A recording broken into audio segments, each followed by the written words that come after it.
সাথে তবে কি আর পাশো দিতে তবে ভালো আমি কি আর পাশো দিতে পারি নয়নে লাগে যারে তবে কি আর পাশো দিতে পারি তবে কি আর পাশো দিতে পারবো পাশো দিতে পারে নয়নে লাগে যারে তবে কি আর পাশো দিতে পারি তবে কি আর পাশো দিতে পারে তবে কি আর পাশো দিতে পারে নয়নে লাগে যারে তবে কি আর পাশো দিতে পারে হে মনে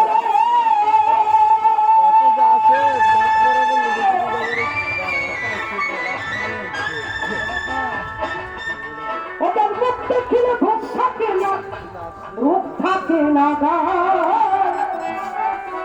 মাহের শাহ হালিম চান আমার মহিন বাবার কথা শুনলে দুনিয়ার কথা ভুল করিয়ে যায় ওদের মুখ দেখিলে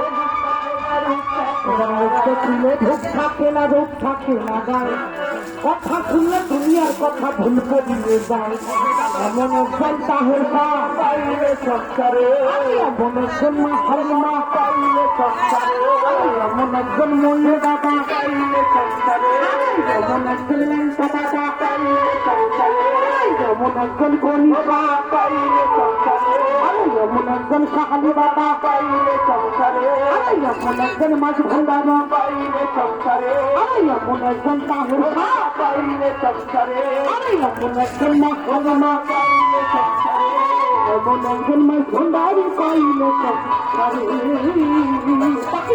কেন চাঁদি পাইয়া দেখার তাদের উপরে নয়ন লাগে তারে কি আর কাছে দিতে পারে তারে কি আর কাছে দিতে পারে তারে কি আর কাছে দিতে পারে নয়ন লাগে যারে তারে কি আর কাছে দিতে পারে মানে না না কিন্তু আমাকে খালি পোশাকটা চেঞ্জ কর না খাইলাম কাগজ ডালা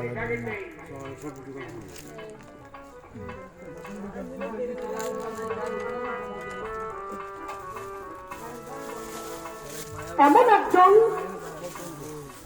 গুরু ছিল সেই গুরু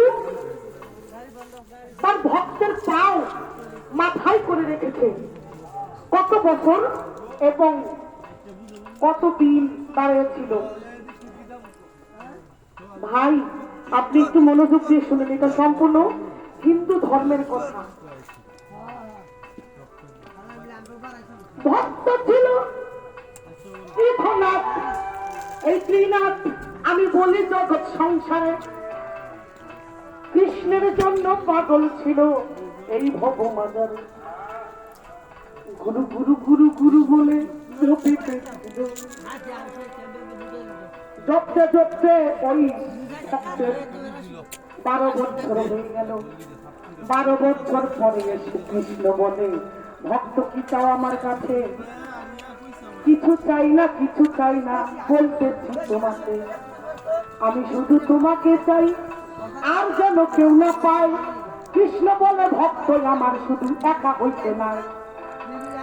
কৃষ্ণ বলে, পৃথুনাথ ভক্ত রে, তুই আমাকে যেভাবে পেতে চাস আমি কিন্তু সেইভাবে তোর কাছে আসতে পারি না। তাহলে গুরু আমার কিছু আর দরকার নাই। এভাবে আবার গুরু গুরু বলে সাধনা করতে করতে 12 বছর হয়ে গেছে। সেই সাধনা হলো আগুনের যে কুণ্ডলী আছে না বাবা, একটা গোল গোলাকার, এই আগুনের কুণ্ডলীর ভিতরে বৈশা এইবার সাধনা করতেছে।